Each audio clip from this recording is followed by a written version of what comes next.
ketika saya salah mengartikan self-reward atau penghargaan untuk diri sendiri sebagai seorang karyawan. Dulu saya berpikir bahwa self-reward itu adalah bisa membeli barang yang saya inginkan, bisa liburan ke tempat yang saya inginkan, bisa membelanjakan uang sesuka saya karena apa? Saya udah capek kerja kok. Saya harus beli ini, beli ini, beli ini. Setelah jalan sekian tahun, 15 tahun saya bekerja, di tahun-tahun terakhir ini saya nonton podcast tentang manajemen keuangan, tentang seorang karyawan. Ternyata saya salah. Seharusnya self-reward itu adalah apa? Bagi saya pribadi, saya menyesal. Seharusnya self-reward adalah saya di usia 35 tahun ataupun 40 tahun sudah financial freedom.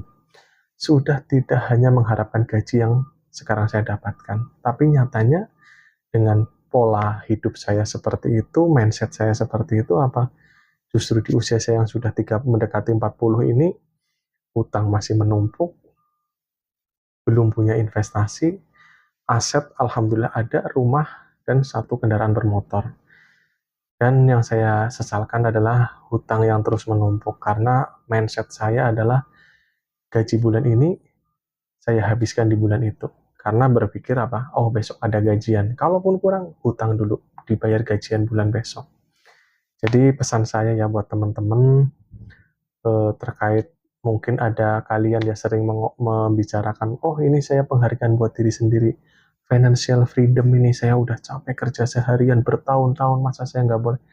Silahkan, kalaupun mau beli HP yang harusnya mungkin ya sekarang kan HP yang banyak mahal 15 juta, 20 juta, tapi ternyata kita pakai manfaatnya, kegunaannya itu nggak sesuai. Mending beli yang 5 juta dulu, 6 juta dulu. Atau beli kendaraan yang harusnya mobil mungkin ya, atau motor yang harganya sekian puluh juta, ratus juta, beli harga yang mungkin setengahnya dulu. Ketika nanti kalian udah bisa berinvestasi, udah bisa nabung, memiliki dana darurat, dan nggak takut di PHK, kalian siap resign kapanpun, kalian sudah mengumpulkan di usia 35-40 tahun, udah punya investasi, udah punya tabungan, udah punya dana darurat, bisa tuh beli kendaraan atau beli sesuatu yang kalian inginkan, atau liburan ke tempat yang kalian inginkan.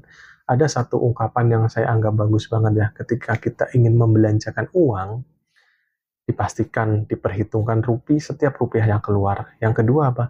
Dipastikan kalau bisa yang kita keluarkan, kita sudah memiliki dana cadangan 3-5 kali lipat dari uang yang kita keluarkan.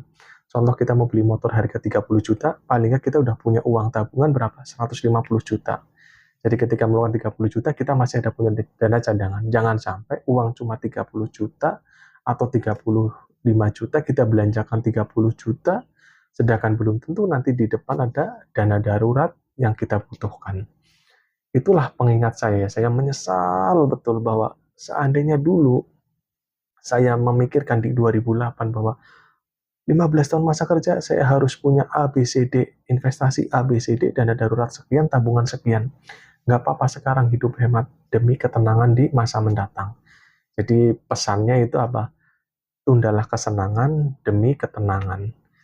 Buat teman-teman yang di luar sana yang baru mulai kerja atau lagi masa euforia kerja ya, memiliki gaji yang kalian inginkan, karena mungkin backgroundnya sama dengan saya dari orang yang pas-pasan, jadi ketika dapat uang udah senangnya kebablasan.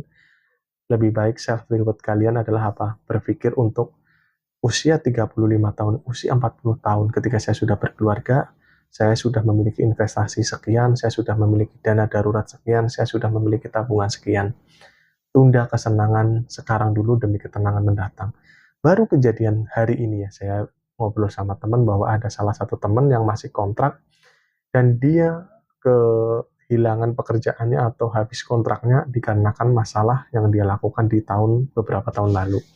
Saya nggak mengomentari terkait mana yang benar ya antara perusahaan atau karyawannya, tapi ya realitas sekarang memang lebih banyak pencari kerja daripada lapangan kerja. Itu sebagai pengingat bahwa tidak ada yang aman di dunia pekerjaan.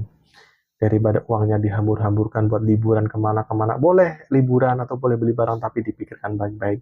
Lebih baik uangnya apa? Diinvestasikan, dibelanjakan. Itulah penyesalan saya.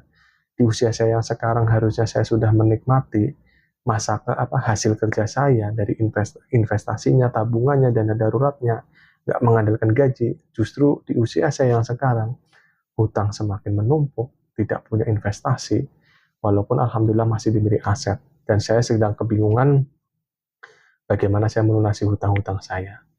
Semoga video saya yang saya sampaikan bisa bermanfaat buat saya pribadi dan teman-teman di luar sana yang masih bingung kadang ya, mungkin uangnya mau diapain atau euforia mungkin dalam pekerjaan. Stop dari sekarang, direm dari sekarang, pikirkan masa depan kalian apalagi nanti setelah berkeluarga. Jadi kalian bisa sharing di komentar nanti bahwa apa yang kalian rasakan saat ini atau niat kalian di masa mendatang sebagai bahan pembelajaran yang menonton video ini termasuk saya, supaya kita semua sebagai seorang karyawan bisa menjadi karyawan yang produktif, karyawan yang aktif dalam urusan investasi, tabungan, dan dana darurat.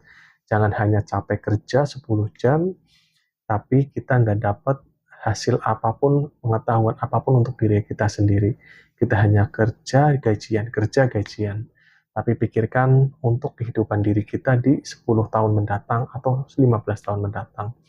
Terima kasih yang sudah menonton video ini. Semoga video ini selalu menjadi manfaat buat diri saya pribadi dan buat teman-teman semua.